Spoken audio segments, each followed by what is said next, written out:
Dear students, last videos में अपन ने poem the Nobel nature की समरी की थी। उम्मीद है कि आप सबने वीडियो देख ली होगी, और जिस स्टूडेंट्स ने वीडियो नहीं देखी है उसे सजेस्ट करना चाहूँगा कि सेकंड वीडियो देखने से पहले पहली वीडियो की समरी देखें। वो समरी देखने के बाद ही आज की वीडियो है उसको देखें। तो समरी जिस पोइम की अपन ने की थी उस पोइम का नेम था द नोबल नेचर, महान प्रवृत्ति, composed by Ben Jonson. Ben Jonson द्वारा कंपोज रचित उस पोइम को अपन ने समरी पढ़ी। लेकिन आज की जो पोइम है उसमें अपन वर्ड टू वर्ड पढ़ने जा रहे हैं, इसलिए वीडियो की क्वालिटी अगर ठीक ना हो तो साथ में अपनी जो बुक्स है वो भी यानी कि खोल के रखे। वर्ड टू वर्ड आपको ध्यान देना है। किसी प्रकार का अगर कोई क्वेश्चन है वो मेरे को पूछ सकता है। तो अपन बात कर रहे थे पोइम द नोबल नेचर की। उसमें पोइट यही कह रहा था कि what makes a man life B valuable, कि वह क्या चीज़ है जो मैन के जीवन को वैल्यूएबल बनाता है। तो इसके लिए पोइट ने नेचर से दो ऑब्जेक्ट लिए था। दो ऑब्जेक्ट में से एक जो ऑब्जेक्ट था उसका नाम था एन ओक ट्री, जबकि दूसरा जो ऑब्जेक्ट था उसका नाम था ए लिली फ्लावर। तो एन ओक ट्री क्या है, लिली फ्लावर क्या है, उन दोनों का लाइफ स्पेन कैसा होता है, ये सारा अपन ने लास्ट वीडियोस के अंदर देखा। ये जो नोबल नेचर है पोइम, इसके अंदर दो स्टंजा है। पहला जो स्टंजा है आज अपन उस पहले स्टंजे का स्टडी करने जा रहे हैं। पहले स्टंजे में 4 लाइन्स है और अगला जो स्टंजा है नेक्स्ट स्टंजा है उसमें 6 लाइन्स है। पहला जो स्टंजा है उसमें जो 4 लाइन्स है वो एन ओक ट्री के बारे में बताया गया है, जबकि जो सेकंड स्टंजा है उसमें लिली फ्लावर के बारे में बताया गया है। तो उसके अंदर अपन ने लास्ट वीडियोस के अंदर यही पढ़ा था कि we live in deeds not in years, हम कार्य में जीवन जीते हैं न कि ईयर्स में। कहने का मतलब क्या है कि आदमी महान किससे बनता है? आदमी महान एज से नहीं बनता है, आदमी महान कार्य से बनता है। आदमी की उम्र कितनी भी हो जाए उससे उसकी महानता सिद्ध नहीं की जा सकती। उसकी महानता सिद्ध करने के लिए हमें क्या चाहिए? उसके यानी कि कार्य को देखना होगा, उसके डीड्स को देखना होगा। तो इसी वे में ये क्या है, पोइम है द नोबल नेचर। जैसे कि अपन को चैप्टर का नाम देखते ही यानी कि पता चल रहा है नोबल का मतलब होता है महान, नेचर का मतलब स्वभाव, महान स्वभाव, जो कि बेन जॉनसन द्वारा लिखित है। अब इस पोइम के अंदर अपन देखेंगे कि महान स्वभाव वाले कौन से होते हैं, महान स्वभाव वाले व्यक्ति की क्या पहचान होती है। इसके लिए पोइट ने अपन को समझाने के लिए नेचर से दो ऑब्जेक्ट लिया था। उसका पहला जो ऑब्जेक्ट था वो एन ओक ट्री के बारे में था, एक ओक ट्री था, और दूसरा जो ऑब्जेक्ट था वो एक लिली फ्लावर था। तो ये जो अपन पढ़ेंगे आज वो एक ओक ट्री के बारे में पढ़ेंगे और नेक्स्ट वीडियो के अंदर अपन लिली फ्लावर के बारे में पढ़ेंगे। तो सबसे पहले आज अपन यानी कि इसको वर्ड टू वर्ड पढ़ना शुरू करते हैं। तो ध्यान दीजिए कि अपन किस तरह से यानी कि इसको पढ़ेंगे, किस तरह से समझेंगे और इससे संबंधित कौन से क्वेश्चन पूछे जा सकते हैं। स्टैंजा से भी पूछे जा सकते हैं, स्टैंजा देकर भी पूछे जाएंगे और क्वेश्चन देकर के अलग से क्वेश्चन देकर भी पूछे जाएंगे। तो अपन इसको अपन पढ़ते हैं। ये जो 4 लाइन्स है पहले मैं इसको यानी रीड करता हूं, तो आप भी यानी थोड़ा ध्यान रहे। It is not growing like a tree in bulk doth make man better be, or standing long an oak 300 years to fall a log at last dry, bald and seed. ये 4 लाइंस है। इन 4 lines में poet क्या convey करना चाहता है, हमें क्या message देना चाहता है, वो इसके अंदर अपन पढ़ेंगे। तो पहला जो ऑब्जेक्ट था, वह पहला ऑब्जेक्ट जो पोइट ने नेचर से लिया, वह पहला ऑब्जेक्ट क्या है, एक ओक ट्री। तो ओक ट्री के बारे में कल अपन ने पढ़ा था कि एक ओक ट्री है वो क्या होता है, इज बिग इन साइज, आकार में क्या होता है, बिग होता है। और साथ में it has a long life span, उसका जो लाइफ स्पेन है वो लंबा होता है ऑफ 300 ईयर्स। कितने सालों का, 300 सालों का उसका लंबा जीवन होता है। बट अपन ने पढ़ा वो कैसा जीवन होता है, मीनिंगलेस होता है, मतलब 300 ईयर्स तक ये रहता है, लेकिन उसका जो जीवन है वो मीनिंगफुल नहीं होता है, मीनिंगलेस होता है। कहने का मतलब ये है मीनिंगलेस इसलिए होता है कि in its long life span, ये अपने लंबे जीवन काल में it does not give us any fruits या फ्लावर्स, ये हमें नए तो फ्रूट्स देता है और नए ही फ्लावर्स देता है। और होता क्या है, एट लास्ट आखिर में इट फॉल्स, ये गिर जाता है एज ए लॉग, लॉग के रूप में, ठूंठ के रूप में, एक सूखी लकड़ी के रूप में ये बनकर ये गिर जाता है, ड्राई हो जाता है, सूख जाता है लास्ट में। बाल्ट, बाल्ट का मतलब होता है गंजा होना। कारण यहाँ पे गंजा होने का मतलब ये है कि आखिर में ये विदाउट लीव्स के हो जाता है, बिना पत्तियों के हो जाता है। एंड सीर, सीर का मतलब विदर्ड होना, मुरझा जाना, और वह मुरझा जाता है। तो अपन इसको अब पढ़ेंगे अच्छी तरह से कि it is not growing, not growing. Growing का अपन मीनिंग देखें, ग्रोइंग का मतलब होता है विकसित होना, बढ़ना। लाइक ए ट्री, कि लाइक ए ट्री, पेड़ की तरह विकसित होना। इन बल्क, बल्क का मतलब होता है बिग, साइज में बड़ा होना, विशाल होना। डोथ, ये जो डोथ जो वर्ड है ये पोइट्री का एक एंसेंट मीनिंग है, एक प्राचीन मीनिंग है। और डोथ का जो मीनिंग है उसको डू या डज बोला जाता है। तो अपन क्या किस तरह से पढ़ेंगे, इस सेंटेंस को किस तरह से बनाएंगे कि growing like a tree in size, कि पेड़ की तरह बढ़ना, इन साइज, आकार में। यहां पे डोथ का क्या पढ़ेंगे, डज।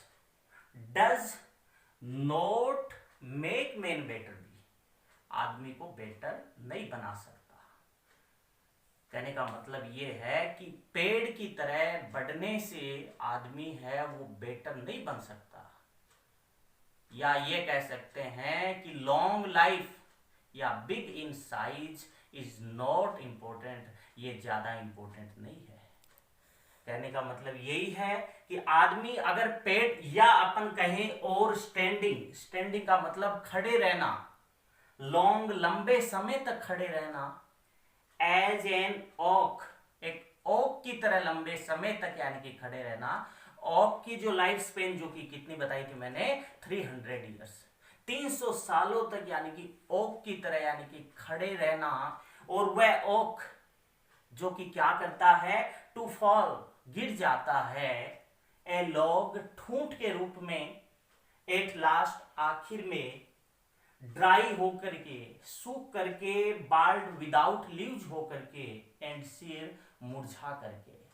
तो सीधा सा इसका यानी कि मैसेज यही है कि growing like an oak tree, एक ओक ट्री के तरह बढ़ने से does not make man better be, आदमी है वो बेटर नहीं बन सकता। तो अपना क्वेश्चन ये निकलता है कि अगर आदमी पेड़ की तरह बढ़ने से, साइज में, हाइट के अंदर या उम्र में बढ़ने से आदमी यानी कि नोबल नहीं बन सकता, तो how can man noble be, कैसे आदमी नोबल बन सकता है, या कैसे एक आदमी है वो, how can man perfect be, और आदमी कैसे परफेक्ट हो सकता है। और ये क्वेश्चन लास्ट ईयर में आया भी था कि how can man perfect be according to the poet, poet के अनुसार आदमी है वो परफेक्ट कैसे बन सकता है। तो अपन ने ये तो जान लिया कि एज है या साइज है वो क्या नहीं है, इज नॉट इम्पोर्टेंट, वो इम्पोर्टेंट नहीं है। आदमी को कहने का मतलब महानता को ये बताने के लिए कि वह इतना यानी कि लंबा है या उसकी हाइट एज इतनी है, उससे अपन महान नहीं बन सकते। तो ये तो अपन ने समझ लिया। तो अब अपन यानी कि दिमाग पे ये जोर डालिए कि आदमी है वो महान किससे बनता है। तो सीधा सा अर्थ ये है कि आदमी किससे बनता, महान किससे बनता है। आदमी महान नोबेल डीड से बनता है, महान कार्य से बनता है। अर्थात वी कैन से दैट, हम कह सकते हैं a man can better be, एक आदमी है वो बेटर हो सकता है इफ हिज लाइफ, अगर उसका जीवन इज मेड ब्यूटीफुल, अगर उसका जीवन सुंदर बना हो, मीनिंगफुल बना हो और फुल ऑफ हीरोइक डीड्स, वीरता पूर्वक कार्य से भरा हुआ हो या अचीवमेंट्स, उपलब्धियों से भरा हुआ हो, तब क्या हो सकता है, ह्यूमन लाइफ है वो बेटर हो सकता है। तो इस तरह से ये जो पहला स्टंजा है अपन ने इसमें पढ़ा। अब इसके कुछ यानी कि क्वेश्चन निकलते हैं और वह अपन क्वेश्चन पे अपन चर्चा करेंगे। पहला क्वेश्चन ये है, mention the qualities of an oak, mention the qualities of an oak, या राइट यानी कि लिखिए कि ओक की यानी कि क्या क्वालिटी है। तो ओक की क्वालिटी की बात करें तो अपन सबसे पहले क्या लिखेंगे कि एक ओक ट्री है वो क्या होता है, एक स्टर्डी यानी कि ट्री होता है, एक तगड़ा यानी कि पेड़ होता है। और ये क्या होता है, एन ओक ट्री है वो क्या होता है, इज बिग इन साइज, आकार में क्या होता है, बड़ा होता है। It has a long life span, इसका लंबा जीवन काल होता है। ऑफ कितने ईयर्स का ये भी पूछा जा सकता है कि ओक ट्री का यानी लाइफ स्पेन कितना है, तो long life span of 300 years. But कैसा होता है, मीनिंगलेस यानी लाइफ होता है। कहने का मतलब है पर्सन ये भी आ सकता है, what does an oak tree symbolize, oak tree है वो किसका प्रतीक है। तो अपन क्या लिखेंगे, an oak tree symbolizes, oak tree है वो प्रतीक है ऑफ किसका, मीनिंगलेस यानी कि लाइफ का वो क्या है, प्रतीक है। वाई, क्यों प्रतीक है मीनिंगलेस का, क्योंकि in its long life span, क्योंकि अपने लंबे जीवन काल में इट डज नॉट गिव, ये नहीं देता है एनी फ्रूट्स या फ्लावर नहीं देता है। और उसका अंत कैसा होता है, क्वेश्चन ये भी बन सकता है कि ओक ट्री का यानी एंड कैसा होता है। तो अपन क्या लिखेंगे, इन द एंड, अंत में इट बिकम्स, ये क्या हो जाता है, इट बिकम्स लॉग, ठूंठ बन जाता है, ड्राई सूख जाता है, बाल्ड विदाउट लीव्स के हो जाता है, एंड शेर और मुरझा जाता है। तो इस तरह से अपन ने पढ़ा। अगला यही प्रश्न इसी तरह से है, why is an oak's life useless, oak का जीवन यूजलेस कैसे है। तो जो अपन ने क्वालिटीज पढ़ी सेम वही अपन आंसर लिख देंगे। और अगला क्वेश्चन ये निकलता है कि what does the poet convey, what does the poet convey, poet क्या कन्वे करना चाहता है by the metaphor of a oak, यानी कि what does the poet convey, poet क्या कन्वे करना चाहता है, क्या हमें देना चाहता है by the metaphor of an oak, यानी कि रूपक रूपी जो यानी कि ओक का जो उन्होंने यूज किया है, उस ओक के माध्यम से हमें क्या कहना चाहता है। तो ओक के माध्यम से पोइट हमें यही कहना चाहता है कि ग्रोइंग लाइक एन ट्री, यानी कि ग्रोइंग लाइक ए ट्री, एक पेड़ की तरह बढ़ना, इन साइज आकार में, does not make man better be, आदमी है वो बेटर नहीं बन सकता, मैन कैन बेटर बी, आदमी बेटर बन सकता है बाय नोबेल डीड्स, यानी कि महान कार्य से बेटर बन सकता है। या अपन अदर वर्ड्स में यानी कि कहें तो वी लिव इन डीड्स,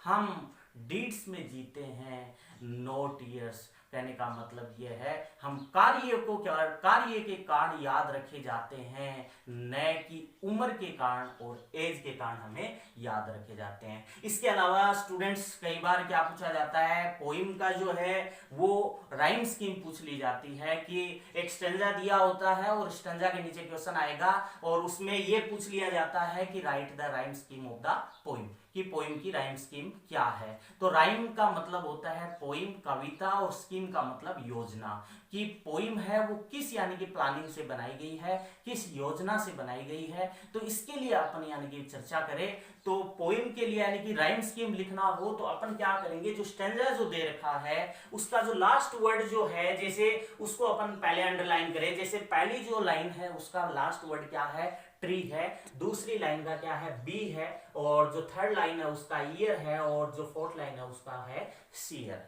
तो राइम स्कीम निकालने के लिए अपन क्या करेंगे, आखिरी वर्ड का प्रोनाउंसिएशन करेंगे और आखिरी वर्ड का यानी कि अपन क्या दे देंगे उसको, राइम स्कीम ए दे देंगे। तो इस ट्री को अपन ए से स्टार्ट करेंगे। तो पहली जो लाइन है उसकी जो राइम स्कीम अपन ने ए दी। अब अपन ये देखेंगे कि जो सेकंड लाइन है उसकी जो राइम स्कीम है वो क्या होगी। तो अपन ये देखेंगे कि जो ऊपर वाली जो लाइन थी और जो नीचे वाली जो लाइन है उन दोनों का प्रोनाउंसिएशन अगर एक जैसा है तो हम क्या कर देंगे, इसको भी सेम ए दे देंगे। जैसे ट्री और बी दोनों का प्रोनाउंसिएशन एक जैसा है, इसमें भी ई का यानी कि साउंड आ रही है और बी में भी ई की साउंड आ रही है, तो इसको अपन ने ए दिया तो इसका भी क्या हो गया, ए हो गया, ट्री और बी। अब क्या है, अब अगली थर्ड लाइन की देखें। अब थर्ड लाइन का प्रोनाउंसिएशन क्या है आखिरी वर्ड का, ईयर। ईयर देखिए, अब देखो ऊपर वाले में मैच नहीं कर रहा है, साउंड एकदम से डिफरेंट है। उसमें अपन ने ट्री और बी किया था और इसका साउंड एकदम से अलग है, इसका अलग से है, इसको अपन क्या पढ़ेंगे, ईयर। तो इसका अलग से है तो ऊपर वाले को अपन ने ए दिया, इसको अपन क्या दे देंगे, बी दे देंगे। और नीचे वाली जो लाइन है उसका देखिए, उसका प्रोनाउंसिएशन क्या निकलता है, सीयर निकलता है। मतलब ईयर सीयर दोनों का प्रोनाउंसिएशन एक जैसा है, तो इसको अपन ने बी दिया तो इसको भी अपन ने अपन क्या दे देंगे, बी दे देंगे। तो इस तरह से कहने का मतलब क्या है, इस क्वेश्चन ये आ जाए कि right the rhyme scheme of the stanza, stanza की राइम स्कीम यानी कि लिखिए। तो अपन क्या करेंगे, अपन ये लिखेंगे the rhyme scheme of the stanza. Stanza की जो राइम स्कीम है वो क्या है, ए ए बी बी। तो अपन एक साथ किस तरह से लिखेंगे, ए ए बी बी। ध्यान रखिए हर स्टैंजे की जो राइम स्कीम है वो आपको ए से स्टार्ट करना है। अब बाई चांस अगर दूसरा लिली वाला यानी जो स्टैंजा यानी कि अपन शुरू करेंगे तो उसकी जो राइम स्कीम है उसमें भी अपन क्या करेंगे, आखिरी वर्ड को यानी कि क्या करेंगे, उसका प्रोनाउंसिएशन करेंगे और उसको अपन ए से देंगे। तो उस तरह से अपन दूसरे स्टैंजे की राइम स्कीम बना देंगे। तो ये जो है ये इंग्लिश लिटरेचर में काफी बार यानी कि पूछ लिया जाता है और एक बार तो कंपलसरी के एग्जाम में भी ये पूछा गया है। अगर आपके आ जाए राइम स्कीम तो राइम स्कीम आप इस तरह से दोगे, इस the rhyme scheme of the stanza is, ये क्या है, ए ए बी बी। एक इसमें पूछ लिया जाता है कि इसका राइमिंग वर्ड क्या है।